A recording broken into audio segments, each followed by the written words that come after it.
Payg'ambarimiz alayhissalom dabdabadan, riyokorlikdan, isrofdan ummatni qaytarganlar. U nafaqat to'y ma'rakadagi, balki ishlatib turgan hamma narsamiz.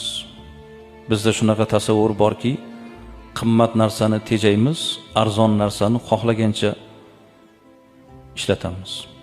Suv arzonda, ertaga tarvuzni olib kelamizda, ustidan suvni oqizib qo'yamiz.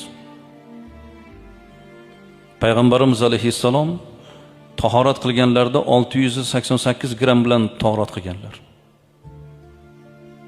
Bir mud bilan. Bugungi kunda bizning hajmida, ya'ni yarim litrdan sal ko'proq suv bilan tahorat qilganlar. Hozir biz jo'mragini ochib qo'yib, qancha suv ishlatib yuboramiz, nima deb o'ylaysizlar? Tahorat qilganda. Axir ibodat qilyapmiz-ku. Tahoratni qilib borib sajda qilamiz. Allohga yolvoramiz ibodatlarimiz.